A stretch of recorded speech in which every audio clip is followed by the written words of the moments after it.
So what is up, guys? Nick here, helping you to master your technology. Apple iPhone SE 2022 third generation or iPhone 11. Which do you choose? These are the two cheapest iPhones you can buy right now, with the iPhone SE coming at $429, and just for $70 more at $499 you could get the iPhone 11. Let's begin by talking about the difference in their actual design. Now, both of these phones are actually quite old right now in terms of their design. The iPhone 11's been around for 3 years. The iPhone SE, though, it's an understatement to call it old. It's really old. The design is from all the way back in 2017 with the iPhone 8. So this phone has got a 5-year-old design, and if you really want to go back in the days, it kind of has an iPhone 6 design. So you can say almost a decade-old design, but that doesn't mean it's not a great design. This phone, the iPhone 6, was one of the most sold iPhones all time.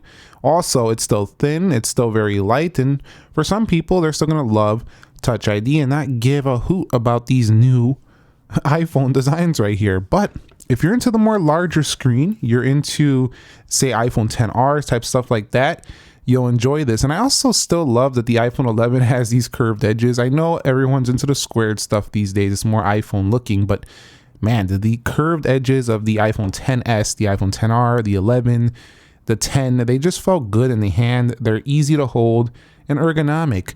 But I would say in terms of design, I would just choose based on this. Do you want the classic, or do you want a more modern but not the latest iPhone design? That's how you'll choose. If you want your phone to look more modern, it's going to be the 11. If you don't care about that and you want thinner, lighter, and more one-handed, it's going to be the iPhone SE. But the iPhone 11 is built on a little bit more of a durable design. It's got thicker aluminum on the edges. It also has IP68 dust and water resistance. And overall, it's just a more durable feel to it. However, the glass might be a little bit more protected as it's ion strengthened on the iPhone SE 3, but IP67, so not as quite as water resistant. So that's how you'll want to choose between these two. If I can only pick one, it's probably going to be the 11. I like the newer iPhone design. I think it just looks a little bit better. The dual camera looks a little bit more modern. That's just my take, but some of you might really prefer the iPhone SE 3. All right, so let's talk about their display comparisons here. We do have a 4.7-inch display on board, 65.4 screen to body, which is not a lot. You're gonna see some body on this phone. You got the bezels. Again, people are gonna say, I don't care, Nick, bro. It's an SE. I know what I'm getting. I want my Touch ID. I don't care about the bezels. Why do you keep nitpicking these little bezels? It doesn't matter, bro. It's a cheap iPhone. I know what I'm using it for.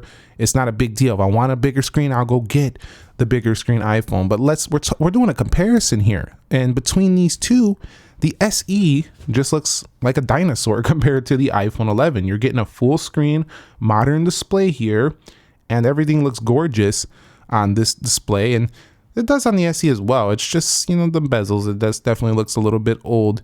But I will say that the display actually looks a little bit sharper on the iPhone 11 as well, and that's due to it having more pixels. You have 1792 by 828, and they had to put more pixels to make it just as sharp as some of these older iPhone 8s, SEs, and keep that Retina titling going. So even though they have the same pixels per inch, I find the 11 to look a little bit better. It just has more pixels on display, whereas the iPhone SE has around 1334 by 750. At the end of the day, I think the display is fine on the SE and it's good for one-handed use. But if you're into media, you're into social media, you want to view your photos a lot, you want to be watching videos, reading, and stuff like that, the iPhone 11 for a little bit more offers you a better experience. There's just no way around that. At the same time, if you're a one-handed user, you don't care. You want one easy one-handed experience, and you're not like, I'm not watching videos on my phone all day, bro.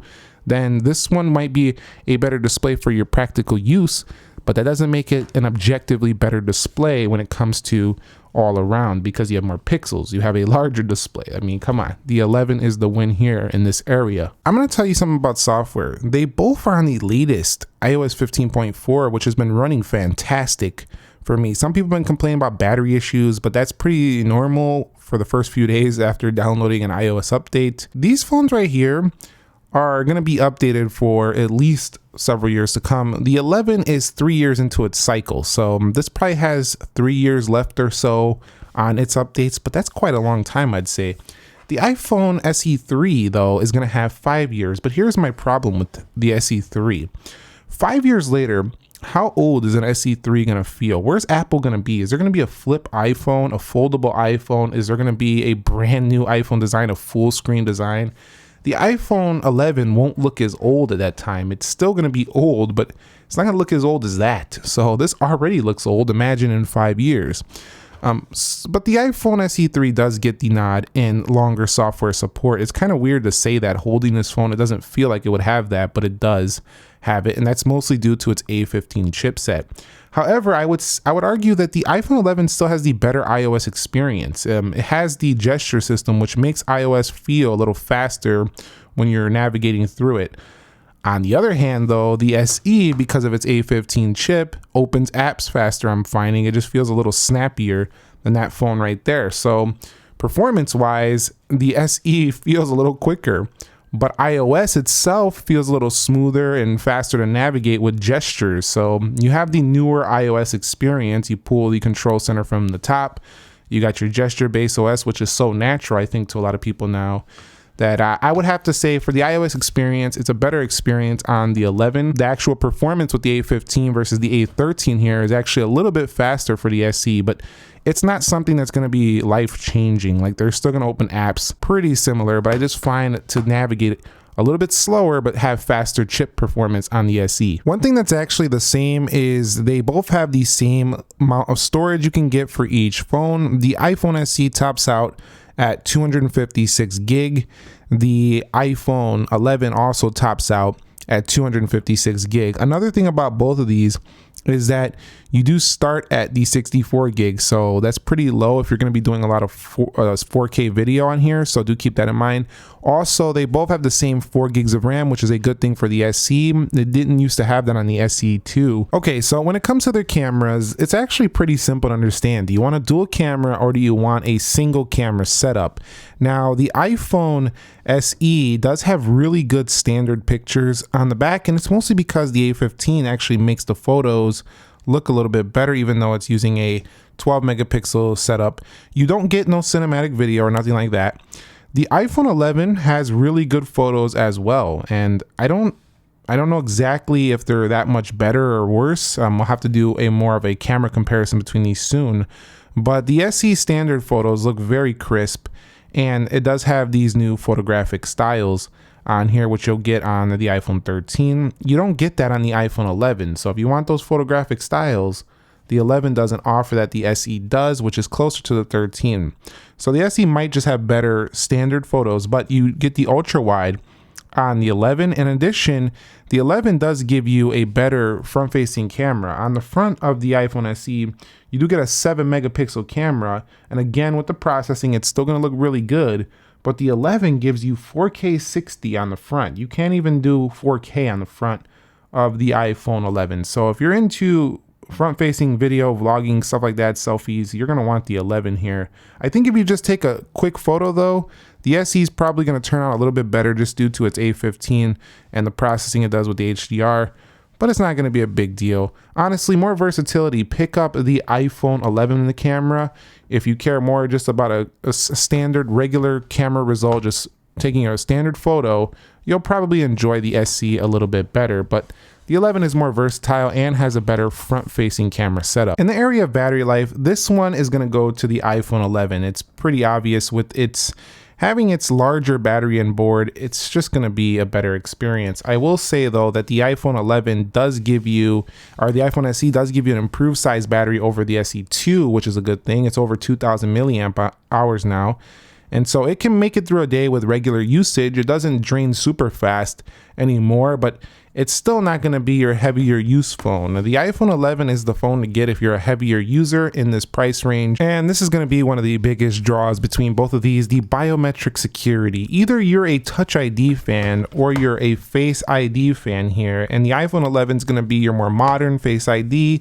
The iPhone SE3 is going to use your classic Touch ID. I personally really like Touch ID after experiencing this SE3 over the past few days. It's so easy to unlock. You pull it out of your pocket, you don't even need to look.